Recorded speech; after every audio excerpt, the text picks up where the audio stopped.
کہ جو بات زرداری صاحب نے یہ ارلی الیکشن کی کہی ہے، یہ انہوں نے کہا کہ خود گورنمنٹ نے کہا نا، پرائم منسٹر نے کہا کہ ہم جلدی الیکشن کرا سکتے ہیں. پھر سیاستدان کا کام یہی ہوتا ہے زاہد صاحب کہ وہ آنے والے وقتوں کو پڑھ رہا ہوتا ہے، اس کو کنٹرڈکشن، اس کو حالات نظر آ رہے ہوتے ہیں، اور یہ گورنمنٹ تو روز اپنے لیے کھڈے کھودتی ہے، روز اپنے لیے نئے سامان پیدا کرتی ہے اور ملک کو مشکلات کا شکار کرتی ہے. ہم تو کہہ رہے ہیں کہ اس گورنمنٹ کو چلنا چاہیے، لیکن یہ گورنمنٹ اگر خارجہ پالیسی میں، اگر داخلہ پالیسی میں، اگر اکانومی میں، اگر فیڈریشن کے حالات کو دیکھتے ہوئے اگر آئین کے اوپر بھی حملہ آور ہوتے چلے جائیں تو پھر کیا ان کو اتنی کھلی چھوٹ دے دی جائے گی؟ ہم یہ کہہ رہے ہیں ہم کر سکتے ہیں، ہم کرنا نہیں چاہتے، ہم کر سکتے ہیں. لیکن زاہد صاحب گزارش یہ ہے، آصف زرداری صاحب کے لہجے میں تلخی ضرور ہے، لیکن اس تلخی کس بات کی ہے؟ وہ تلخی ہے کہ درست تناظر میں رہنا چاہیے. وہ جو کچھ کہہ رہے ہیں، کیا اس ملک کے اندر، کیا اس ملک کی سیاست کے اندر ایجنسیوں کا رول نہیں رہا؟ کیا عدلیہ کے رول سے آپ سارے متفق ہیں؟ مجھے جج صاحبان کا، چیف جسٹس صاحب کا بہت احترام ہے، مجھے اپنی فوج کا بہت پیار، بڑی محبت ہے، لیکن ان کو بھی یہ سوچنے کی ضرورت ہے کہ ہم جتنے تجربے کر چکے، تجربات سے فائنل آؤٹ کم آیا کیا؟ بینیفٹ ہوا ہے یا نقصان ہوا ہے؟ اگر نقصان ہوا ہے تو پھر اس راستے پہ چلیے جو دنیا کا آزمودہ کامیاب طریقہ ہے. So we'll just take a short break and we'll be right back. Stay with us.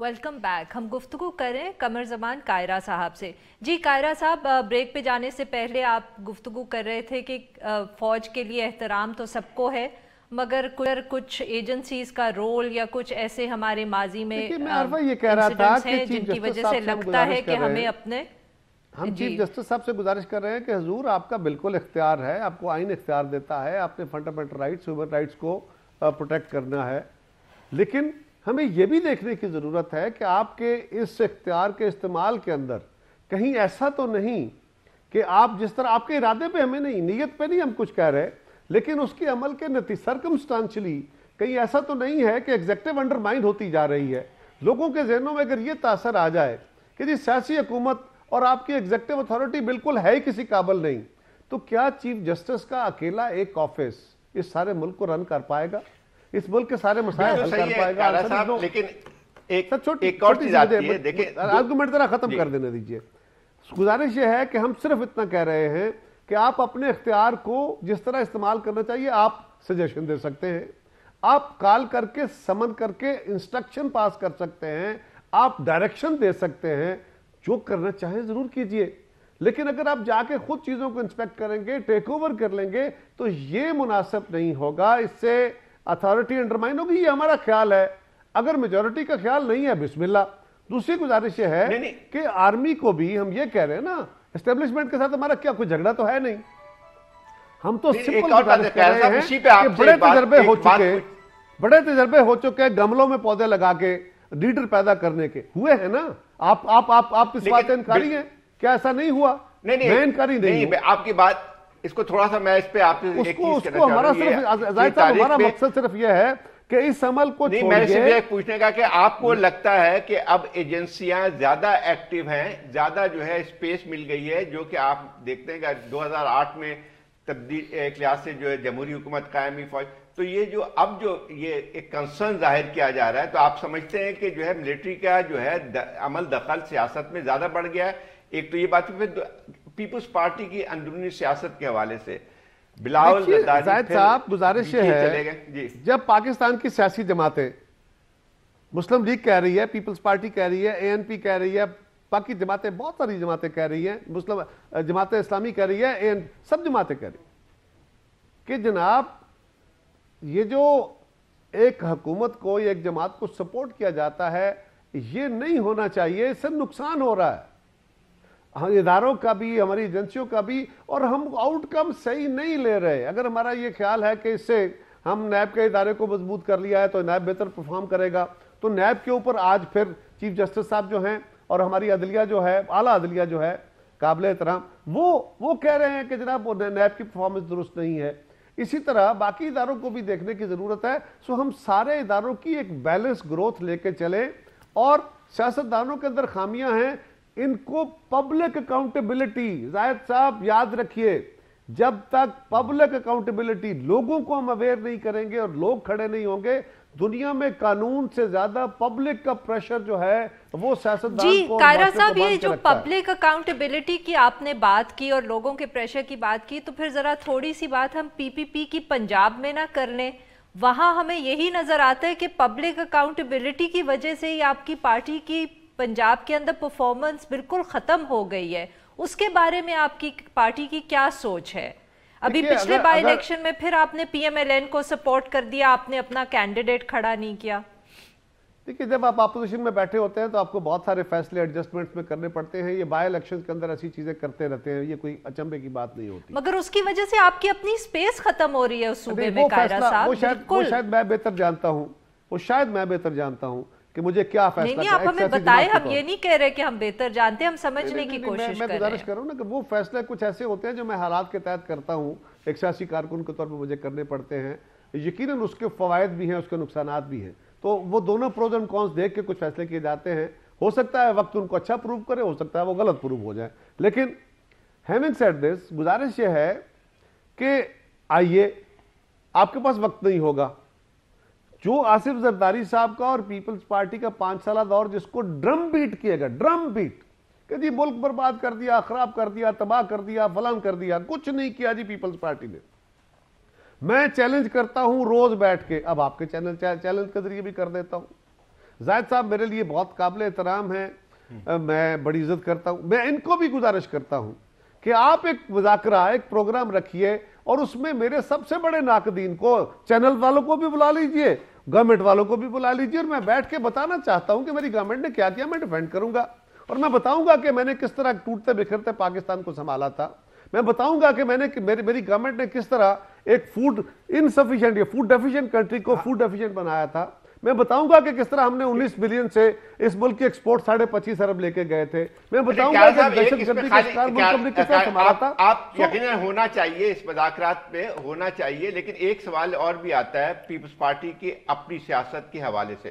تو اب جو ہے کیا یہ لگتا ہے ہمیں کہ جو ہے اب پیپلز پارٹی اور پی ایم ایل این کے درمیان جو ہے وہ تعاون بڑھتا چلا جا رہا ہے، اور یا بڑھتا آگے چل کے آپ سمجھتے ہیں کہ زیادہ تعاون بڑھے گا، ان کا کوئی متحدہ محاذ بننے کی بات طرف جاری ہے؟ دوسری ایک اور بات بھی آتی ہے کہ بلاول زرداری صاحب کے حوالے سے، جی بلاول زرداری صاحب کے پہلا سوال مجھ پہ چل رہا تھا نا، میں ذرا اس کا ایک چھوٹا سا حصہ جواب دے لوں. گزارش یہ ہے کہ ہم پیپلز پارٹی پنجاب کے اندر، یہاں پہ عمران خان صاحب کو بھی بڑا طاقت ملی، یہاں پہ ملائیت کو بڑی طاقت ملی، اور ملائیت کو جو طاقت ملی ہے وہ آپ سے چھپی ہوئی نہیں ہے، وہ اچانک کہیں پیدا نہیں ہو گئے، وہ نیچرل گروتھ نہیں ہے، وہ گروتھ کرائی گئی ہے.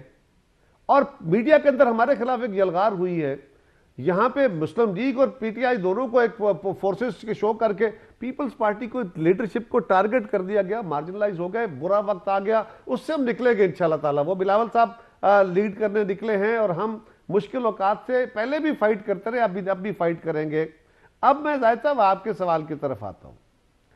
عرض یہ ہے، آپ ذرا تھوڑا ریپیٹ کر دیں گے میں سوال تاکہ اس کو پراپر ریپلائی کر سکوں. نہیں، لگتا ہی ہے کہ جو آپ لوگوں کی جو ہے چیزیں نظر آ رہی ہیں اس میں یہ لگتا ہے کہ آپ پیپلز پارٹی اور پی ایم ایل این کے درمیان تعاون بڑھتا ہوا نظر آ رہا ہے. کیا آپ سمجھتے ہیں کہ کوئی آئندہ چل کے کوئی ان دونوں پارٹیوں کے درمیان اور پارٹیوں کے درمیان کوئی متحدہ محاذ بننے جا رہا ہے؟ کیونکہ پی ایم ایل این والے بھی یہ کہتے ہیں کہ ہم پیپلز پارٹی کے ساتھ مل کے کسی وقت بھی حکومت کو بھی گرا سکتے ہیں. کیا یہ ممکن ہے؟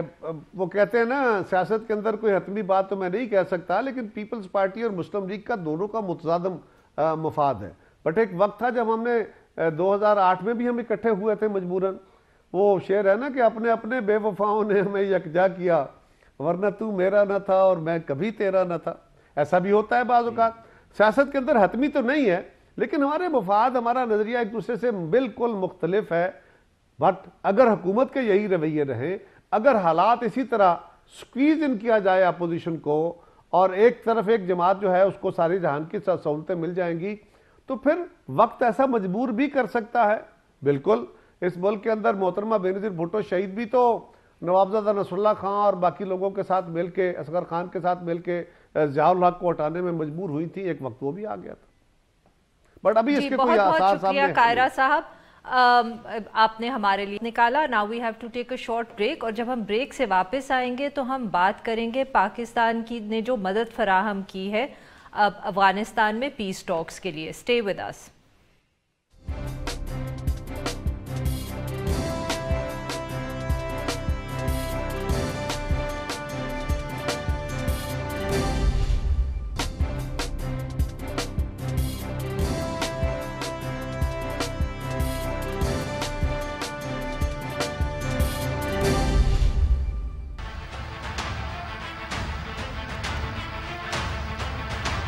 امریکہ بھی ریکگنائز کرتا ہے کہ کوئی بھی ملٹری سلوشن افغانستان کی نہیں. اب یہ سب تسلیم کرتے ہیں, اور مجھے خوشی ہوئی سن کے کہ انہوں نے خود کہا کہ جو ہمارا پی ٹی آئی کا موقف تھا وہ ٹھیک تھا, اور وہ ہماری ہیلپ چاہ رہے ہیں کہ ہم افغانستان کے اندر امن قائم کروائیں.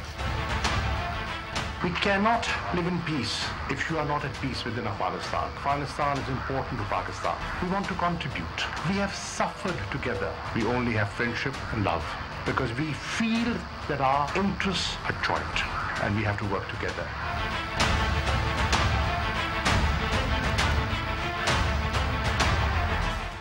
Welcome back. اب ہم بات کریں گے فارن پالیسی کی. پاکستان کی مدد سے افغان پیس ٹاکس میں ایک اہم ترین ڈیولپمنٹ ہوئی ہے.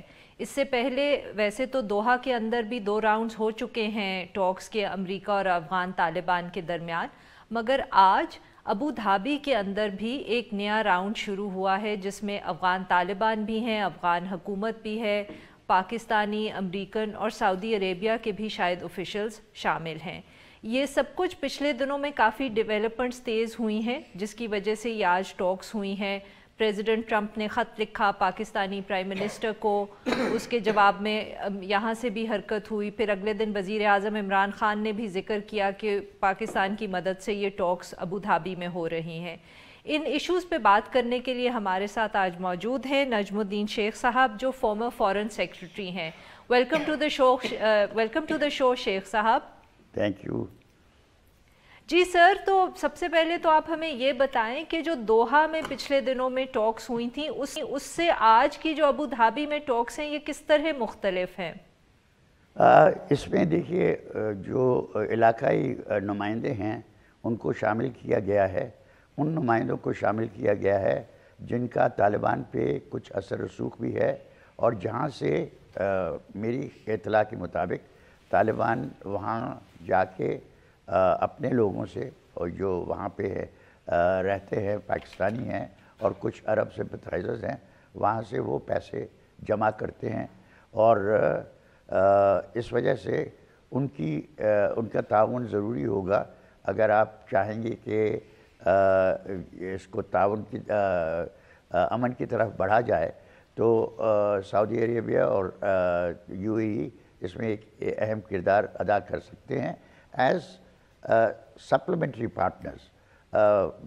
مین تو ڈسکشن جو ہے وہ امریکہ ہے, افغانستان ہے, پاکستان ہے, لیکن ان کا ایک سپلیمنٹری رول ہے جو کہ دوحہ میں بھی تھا. جب دوحہ میں ٹاکس ہو رہی تھی تو باہر کا پارٹیسپینٹ صرف دوحہ تھا, لیکن یہاں پہ اب مجھے لگتا ہے کہ کچھ آگے بڑھیں گے. ہماری طرف سے مجھے پتہ نہیں ہے کہ ہمارے وفد میں کون کون شامل ہے, لیکن مجھے یہ یقین ہے کہ جو ہمارے پرائم منسٹر صاحب نے کہا ہے. اس میں ایک چیز جو ہے تھوڑی سی فرق آئی ہے, وہ یہ تھی کہ اس سے پہلے طالبان جو ہیں اس بات میں ان کا یہ تھا کہ وہ کابل حکومت کے ساتھ کوئی بات نہیں کریں گے, اور اسی طرح بھی کچھ کابل حکومت کے بھی جو ہے اپنے کچھ تحفظات تھے کہ جو ہے صرف امریکہ ڈائریکٹ ٹاک نہ کرے بلکہ افغان بھی شامل ہو.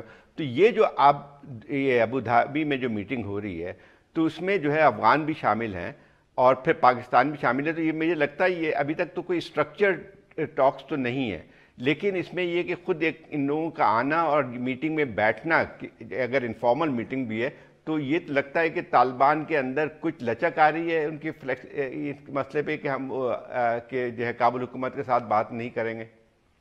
یہ آپ کا سوال بہت اہم ہے، کیونکہ اور معلوم اس وقت ہوگا کہ اس کی کتنی اہمیت ہے اگر ہمیں پتہ چلے کہ طالبان کے وفد میں کون ہے اور افغانستان کی حکومت کے وفد میں کون ہے۔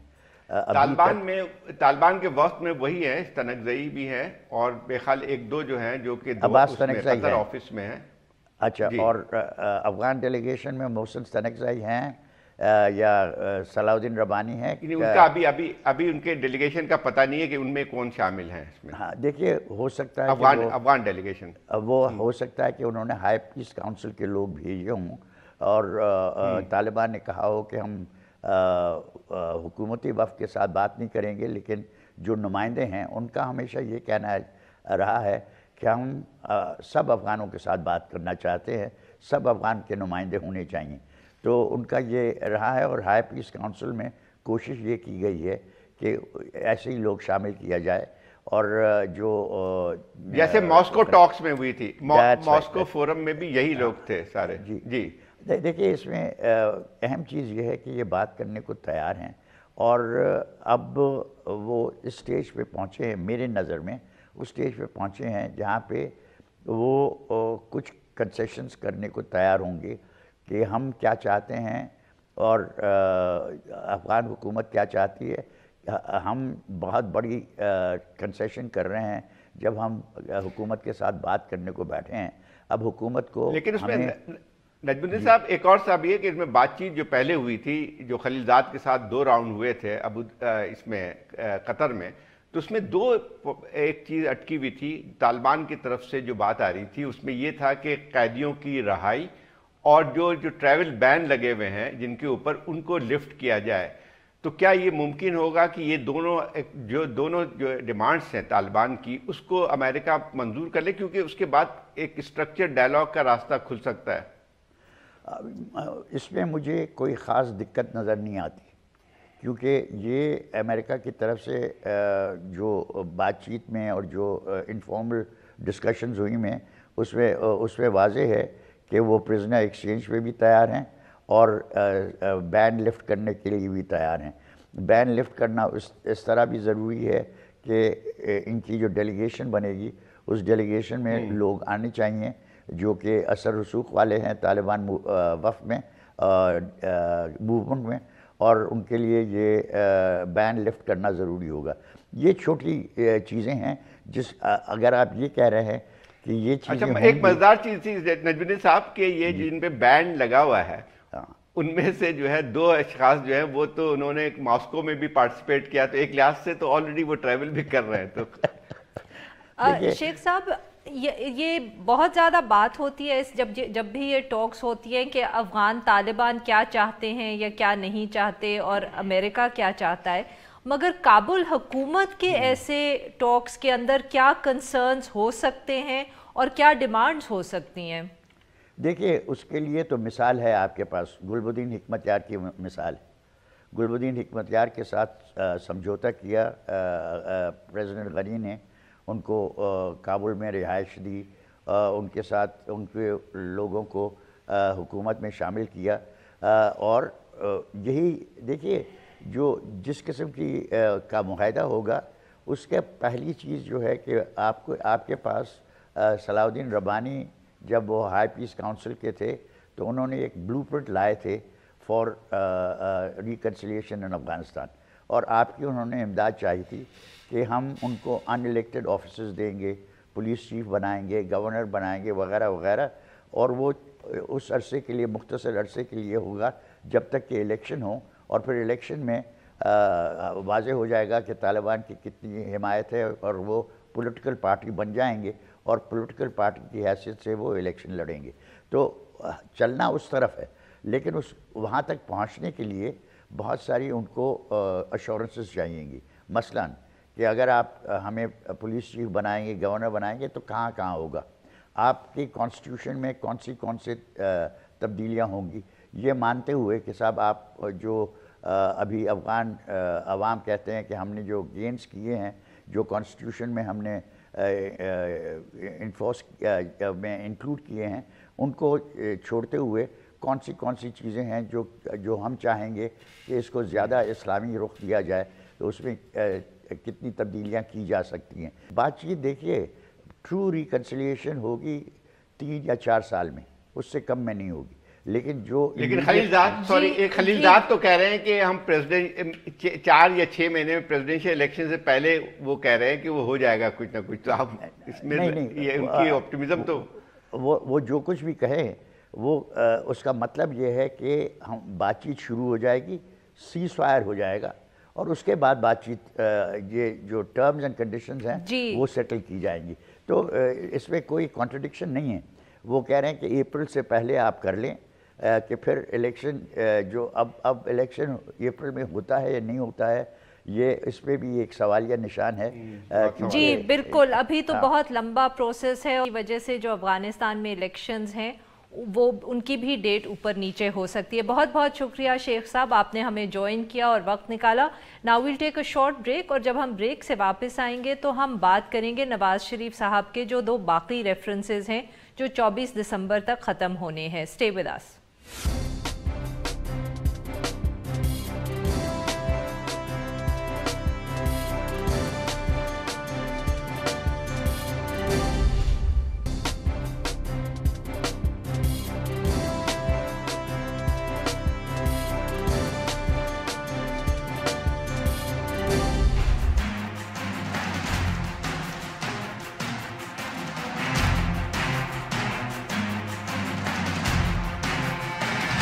Welcome back. پروگرام کے آخری سیگمنٹ میں ہم بات کریں گے سابق وزیر اعظم نواز شریف صاحب کے جو ریفرنسز اس وقت اکاؤنٹیبلٹی کورٹ میں چل رہے ہیں. ایون فیلڈ ریفرنس کا تو فیصلہ بہت عرصہ ہوا آ گیا, اور اب فلیگ شپ اور العزیزیہ ریفرنسز جو ہیں ان کا فیصلہ, وہ جو کورٹ پروسیڈنگز ہیں وہ 24 دسمبر تک ختم ہونی ہیں کیونکہ سپریم کورٹ نے آرڈر کیا ہے. تو جو اس وقت ڈیفینس کے لائر ہیں خواجہ حارث, وہ اپنے دلائل مکمل کر چکے ہیں, اور اگلے کچھ دنوں کے اندر اب پروسیکیوشن نے جو کاؤنٹر آرگیومنٹس کرنی ہیں صرف وہ رہ گئے ہیں کرنے کو. سچ مچ اب ان کیسز کے اندر کیا ہوگا؟ فیصلہ نواز شریف صاحب کے خلاف آئے گا یا حق میں ان کے لیگل مسائل میں اضافہ ہوگا یا کمی؟ ان سب ایشوز پہ بات کرنے کے لیے شریف خاندان کے لائر اور لیگل ایکسپرٹ اعظم نذیر تارڑ صاحب ہمارے ساتھ موجود ہیں. ویلکم ٹو دا شو تارڑ صاحب. جی تارڑ صاحب, سب سے پہلے تو آپ ہمیں یہ بتائیں کہ یہ جو 2 کیسز اب رہ گئے ہیں ان کے اندر نواز شریف صاحب ہی واحد اکیوزڈ ہیں, مریم نواز صاحبہ تو اس میں شاید انکلوڈیڈ نہیں ہے. جی اس وقت جو ٹرائل فیس کر رہے ہیں وہ میاں نواز شریف صاحب کر رہے ہیں, اور پروسیکیوشن نے ان دونوں کیسز میں ان کے جو بیٹے ہیں حسین نواز اور حسن نواز ان کو ارے آف ایکیوزڈ میں رکھا, اور ان کے بارے میں انہوں نے پروسیڈنگ شروع کر کے تو ان کا کیس سیپریٹ کر دیا. اس وقت جو ٹرائل کنکلوڈ ہونے جا رہا ہے وہ میاں محمد نواز شریف صاحب کی حد تک ہے. اور اسینشلی جو الزام ہے لے ٹرمز میں اگر میں یہ کہہ سکوں کہ وہ یہ ہے کہ نواز شریف صاحب کے جو دونوں بیٹے تھے وہ ٹیکنیکلی ان کے ڈیپینڈنٹ تھے, اور یہ جو کمپنیز ہیں یہ ان بیٹوں کے نام نواز شریف صاحب نے بے نامی میں رکھی ہوئی تھیں. بالکل ایسا ہی ہے جی. اور اس کے لیے سپریم کورٹ نے جب وہ بڑا کیس سنا جو پیناما پیپرز کے بارے میں تھا تو اس میں انہوں نے کہا کہ ہمیں بادی النظر میں یہ لگتا ہے کہ اس معاملے کی چھان بین کے لیے انویسٹیگیشن اور پھر ٹرائل کی ضرورت ہے, اور ساتھ جو کہ قانون کی منشا بھی ہے, انہوں نے کہا کہ ان مقدمات کا فیصلہ ٹرائل کورٹس کریں گی on the basis of evidence produced before the courts. لیکن انہوں نے ایک اور بات بھی کی تھی تارڑ صاحب, چیف جسٹس نے کل, وہ کتنی اہمیت ہے آپ لوگوں کے لیے. انہوں نے کہا کہ جو فیصلہ سپریم کورٹ نے پہلے نواز شریف صاحب کی نااہلی کے متعلق کیا تھا تو اس میں جو کامنٹس تھے یا جو فیصلے میں جو اندراج تھا اس کا اثر اس پہ نہیں پڑے گا, یعنی یہ خاصا ایک سگنیفیکنٹ بیان ہے. دیکھیے زاہد صاحب, یہ سیٹلڈ لا ہے. جو کرمنل پروسیڈنگز ہیں نا جی, ان میں کچھ چیزیں جو ہیں وہ بڑی ڈسٹنکٹیولی نظر آتی ہیں, اور جو ایک بہت بڑا فرق رکھا گیا ہے کرمنل پروسیکیوشن میں وہ ہے کہ کرمنل کیس نے ڈیسائیڈ ہونا ہوتا ہے on the basis of evidence and material produced before the trial court, جہاں پہ ٹرائل چل رہا ہے. کوئی دی گئی شہادت چاہے وہ سپریم کورٹ میں ہو، چاہے وہ ہائی کورٹ میں ہو، چاہے کسی اور فورم پہ ہو، وہ قابل ادغال ایڈمیزیبل ایویڈنس نہیں ہے اور وہ کنسیڈر نہیں ہوگی۔ آپ کو یاد ہوگا کہ جب پیناما پیپرز والا کیس ڈیسائیڈ ہوا فیز 1 میں، تب کہا گیا کہ تفتیش کی ضرورت ہے اور وہ 3-2 کا فیصلہ آیا۔ پھر جب اسے فائنلی ڈسپوز آف کیا گیا تو انہوں نے کہا کہ اب یہ رپورٹ آئی ہے جو کہ بادی نظر میں افینسز کا ڈسکلوئر کر رہی ہے، جے آئی ٹی کی رپورٹ کے بارے میں آپ کہہ رہے ہیں۔ اس کے بعد انہوں نے کہا کہ اب یہ ٹرائل میں جانا چاہیے مقدمہ، اور یہ ٹرائل کورٹ ڈیسائیڈ کرے گی۔ یہ چیف جسٹس صاحب نے کہا، بہت اچھی بات، لیکن یہ قانون کی منشا ہے کہ ارلیئر پروسیڈنگز جو تھی وہ ٹرائل کورٹ کا حصہ نہیں ہے۔ جی تاڑر صاحب، ایک very quick question about the trial جو اس وقت چل رہا ہے، تو بیسکلی الزام جو ایز آئی سیڈ وہ بے نامی جائیدادوں کا ہے، مگر جو خواجہ حارث صاحب میرے خیال میں آرگیو کرتے رہے ہیں وہ یہ ہے کہ پروسیکیوشن نے یہ پروو نہیں کیا کہ جو حسن اور حسین تھے وہ دادا کے نہیں بلکہ ابا کے ڈیپینڈنٹس تھے۔ بالکل، یہ ایک مین سٹے ہے شروع سے، اور یہ بات سپریم کورٹ کی پروسیڈنگز میں بھی کہی گئی، یہ بات جو جے آئی ٹی کو بھی بتائی گئی، اور پھر ٹرائل میں دیکھیے ایک مسکنسیپشن ہے ہمارے ہاں، یہ کہا جاتا ہے کہ جو اکاؤنٹیبلٹی لاز ہیں ہمارے، ان میں اونس ملزم کے اوپر ہے۔ پروویژن موجود ہے جو کہتی ہے کہ بادی النظر میں جو مقدمہ قائم کرنا ہے وہ پروسیکیوشن نے کرنا ہے، اور اگر پروسیکیوشن پرائما فیشائی کیس ڈسکلوز کرے گی تو مناسب حد تک اس کو ثابت کرے گی تو پھر برڈن شفٹ ہوگا۔ اور اس کے بارے میں ہائی کورٹس کے اور سپریم کورٹ آف پاکستان کے پچھلے 16-17 سال میں بے تحاشا مقدمات آئے جس میں انہوں نے یہ لا اب یہ سیٹل کر دیا ہے کہ جو برڈن آف پروف ہے وہ سٹریٹ اوے شفٹ نہیں ہوتا، اور یہ سنہرا جی تاڑر صاحب، مگر مسئلہ یہ ہے، میں آپ کی بات کاٹ رہی ہوں، بٹ مسئلہ یہ ہے کہ آپ لوگوں نے ڈیفینس نے ایون فیلڈ ریفرنس میں بھی اسی طرح کے آرگیومنٹس دیے، مگر جج صاحب کو نہیں لگا کہ آپ کے آرگیومنٹس کافی تھے، اور ان کو یہی لگا کہ جو پروف تھا وہ شاید اسٹیبلش کر دیا ہے پروسیکیوشن نے، کیونکہ فیصلہ آپ کے خلاف آیا۔ تو ادھر کیا ایکسپیکٹیشنز ہیں؟ اچھا، ایک اور تھوڑا اس میں اور ایڈ کر دوں میں کہ اس میں جو آپ کو جو ہے ریلیف دیا ہے اسلام آباد ہائی کورٹ میں پہلے ایونٹ فیلڈ کے، اس کا کتنا اثر پڑتا ہے؟ نہیں زاہد صاحب، دیکھیے وہ کیونکہ اب سب جوڈس میٹر ہے تو اس پہ ہم زیادہ لمبی بات تو نہیں کریں گے، لیکن جو حقائق ہیں وہ سب کے سامنے ہیں